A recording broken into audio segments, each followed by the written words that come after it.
Hi, today we are here to talk about sugar addiction. And this is something I started talking about online earlier this year. And we're just going to continue that conversation with the next step. We're going to look at a study today. And the study is called Intense Sweetness Surpasses Cocaine Reward. And this is something I talk about a lot in the clinic. Telling people that sugar is as addictive or more addictive than cocaine. And most people don't necessarily um, believe me when I first say that, and they're shocked to hear about it. So I wanted to highlight this study.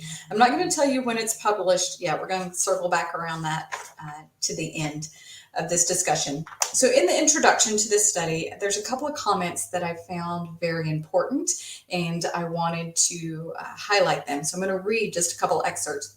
So it starts by saying, though difficult to estimate, sweet sensations invoked by sugar sweetened foods and drinks are probably one of the most precocious, frequent, and intense sensory pleasures in modern humans. However, current pursuit of sweet sensations far exceeds the metabolic needs and is thought to contribute, together with several other factors, to drive the current obesity epidemic. There are several co-modalities, meaning they occur together, connections between sugar and drugs. And I'm going to go over the three that this introduction of the study point out. The first is that both sweets and drugs carry the same stimulation to the dopamine center of the brain. And the dopamine center of the brain is critically important for the reward and learning process. So basically, if you don't stimulate the dopamine center of the brain, you're not going to be able to trigger a craving. You're not going to be able to trigger an addiction. And both sugar and drugs stimulate that center of the brain. Both sugar and drugs show a cross tolerance and cross dependence. What this means, and they pointed out an animal study, is that in animals who had a long history of over-consuming sucrose or being overfed sugar, they became tolerant to the analgesic effects of morphine. And when I read that, little light bulbs went off in my head. And it's like, the obesity epidemic and the drug epidemic are going on kind of at the same time. They're starting and surging things at the same time. And could our drug epidemic actually be fueled by sugar and the obesity epidemic? If it's been known that sugar suppresses or creates a tolerance to the analgesic effect of morphine, are we constantly seeking more and more drugs in order to stimulate that same effect? So things to think about.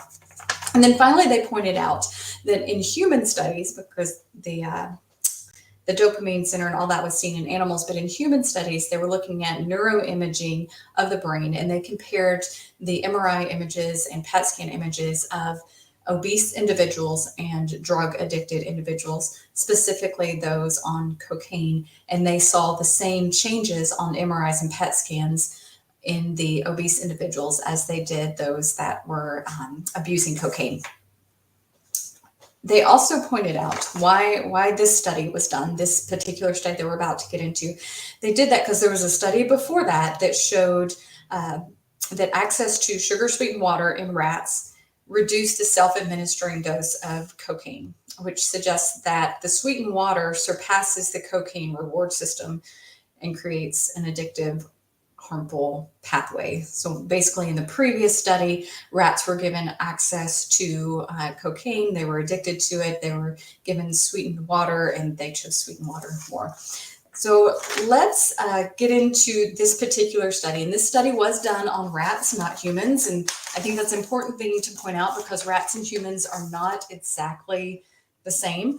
However, there's certain studies that are just immoral to do on humans, and one involving cocaine would probably be a very immoral study to do on humans. So in this study, they took rats that were naive to sugar, meaning they had never experienced or tasted sugar, and they were also naive to cocaine, so they have never experienced or had been exposed to cocaine in their little rat-long life. And then they watched them to see if they would learn or create addictive tendencies towards the sugar sweetened water or the cocaine. And cocaine in this instance was IV administered to the rats. It wasn't like it was in the water and they were having to metabolize and digest it. It was they hit a button that corresponded to cocaine and they got an IV administration. So it's basically set up to, you have these little rats and they have a C button and an S button. And in the C button, they get cocaine, and in the S button, they get basically the sugar sweetened water, or they used saccharin in this case, which actually has a sweeter taste to the tongue than sugar itself. So they took these drug naive rats and they put them into 3 different categories. The first category was one that had if they hit the S button, the sugar button, nothing happened. If they hit the C button, then they got a dose of cocaine. In the second group, if they hit the S button, they got sugar sweetened water for 20 seconds. They had access to it. And if they hit the C button, nothing happened. They didn't get anything. And then there was another group to where they were given the access to both the C and the S button. And no matter which one they hit, they got the administration of either the sugar water or the cocaine. Something that is important to note to start with, they wanted to make sure that each rat knew which button was which. So they took the little rats, and in the very beginning of every day of the study, they were allowed to hit the S button twice and get sugar water twice, and they were allowed to hit the C button and get cocaine twice. So rats clearly knew which button would give them what and what the effect would go with it. And that they proved that later on in the study. But every day before they started the intervention or before they started the trial, the rats were given the option to test each of one to know which one they were moving into. And I think you may find the results quite interesting. So what they found, that no matter which group they were in, the one that got sugar, the one that got cocaine, or the one that could choose either, on day 1 of the study, the rats were confused. They were just kind of hitting random buttons. They didn't really know. They were trying to learn what was what. So day 1, everybody was a little confused. In the group of rats that were given, if they hit the S button, nothing happened. And if they hit the C button, they got the IV cocaine. They didn't show a preference for the C button over just plain water that they got from the S button until 9 days into the study. I think that's pretty significant. So it took 9 days for them to really know what the cocaine was and get that administration. In the group that hit the S button and got access to the 20 seconds of sugar water, basically, and if they hit the C button, nothing happened. On day 7, they started to show an affinity or an attraction for the sugar water over the other one. So they developed an affinity or a gravitation towards sugar faster than the rats did towards cocaine. But what was really interesting was the group that was given the access to either button would give them the intervention. And remember, every single rat, regardless of which intervention they were in, were first exposed to both buttons twice so they could see what it was like. But in the group that, they were exposed ahead of time, 2 buttons or 2 clicks of each, and then they were given the option to hit either button, they developed an affinity for the sugar water on day 2. No, day 2. Let me make sure I'm telling you. I don't want to lie about it. The C button, S button. Yeah, day 2. So 2 days in, they were already hitting that sugar button over the other button. Remember, it took 9 days to develop the affinity to cocaine alone against just plain water, and 7 days to sugar alone. But when they tested both of them, they were like, oh no, I like the sugar button more than I like the other button. That's the direction that I want to go to. So this clearly showed that rats chose the sugar or the saccharin water over cocaine without hesitation. And in that last group, as if the cocaine one never gave them a reward to start with. So pretty much they were done with it after day 2, and all they wanted was the sugar water. And remember, all of these rats had a chance to test both the sugar and the cocaine ahead of time. So they knew that they had the option to take either one. So the researchers said, well, maybe this cocaine dose is just too low. Maybe that it's not enough to really trigger the reward center. We need to increase that. So what they did is they took the rats who had previously been in the S&C, given the options to either, and they took the cocaine dose as high as they could without incapacitating the rats. In fact, the study says they took it to the highest dose they could without inducing convulsions. So as much as they could throw at these little rat buddies without causing any issues or like death in them. When they did that, Regardless of the available dose, the rats still chose the sweet button over the cocaine button. So they ramped them up really high, but they still chose that sweet button instead. So the researchers were like, so it's not a dose related issue. Maybe it's a delayed gratification thing. We all like instant gratification. We want it right here, right now. So maybe it's because when they hit that sweet button, they get 20 seconds of sugar water starting 2 seconds after they hit the button. But when they hit the C button for cocaine, it takes several more seconds, 6 to be exact, for the IV cocaine administration. So maybe it's a delayed gratification. So what they did is they delayed the time from when after hitting the sweet button to get the sugar water to be equal to the time that it would take the cocaine to travel down and get into the IVs of the little rats. And what they found is it didn't change anything. They still went for the sugar button, even though they had delayed gratification of it over that of the cocaine. And they're like, well, okay, what if we made them have to work harder for the sugar as opposed to the cocaine? So the cocaine, you hit the C button, 6 seconds later, you get a dose of cocaine. The sugar button, they made the little rats have to press that 8 times. They call it reward price. So what if the reward price goes up?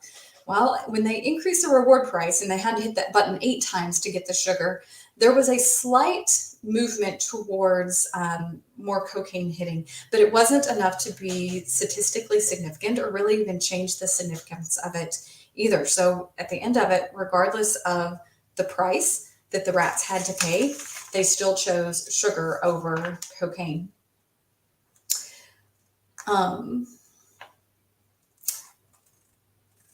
Next, they wanted to look at, and this was, I found it kind of interesting too.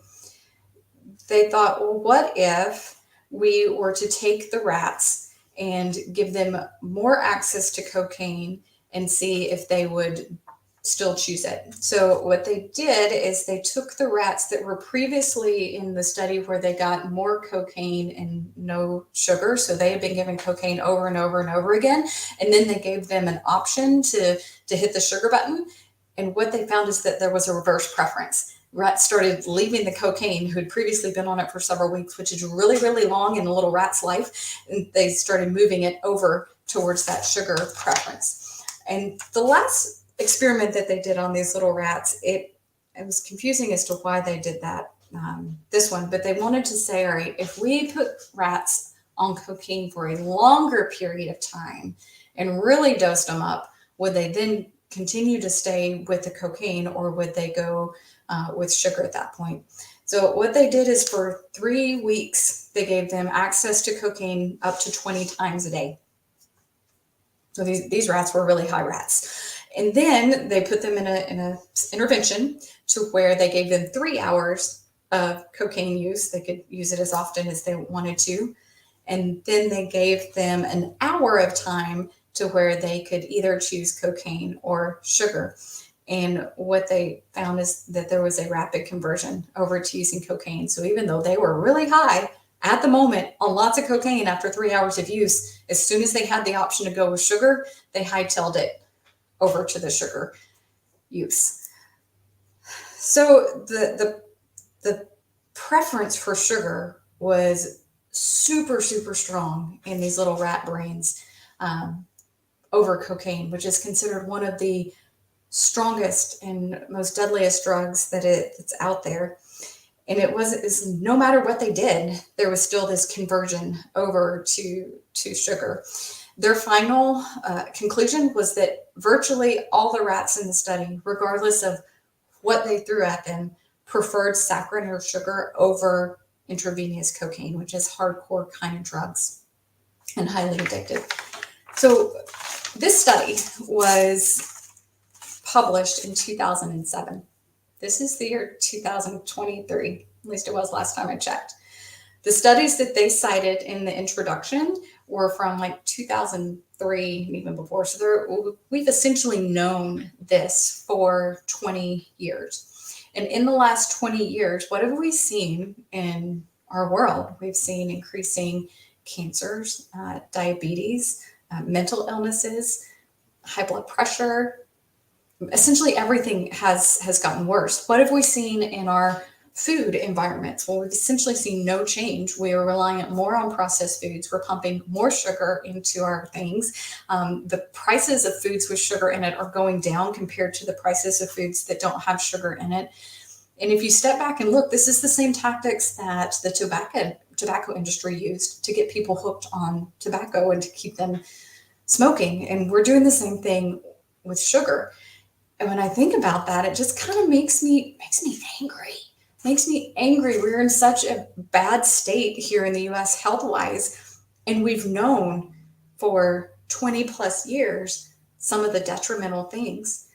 Where would we be with our drug epidemic right now if 20 years ago we had started cutting sugar from products and restricting sugar in products and putting the message out there that, hey, this is not good, we need to get rid of it, instead of waiting to now when our country and our people and our world are so sick to try to backpedal and get out of it, like we did with tobacco when we started having tons of cancers and had to start backpedaling to get out of that.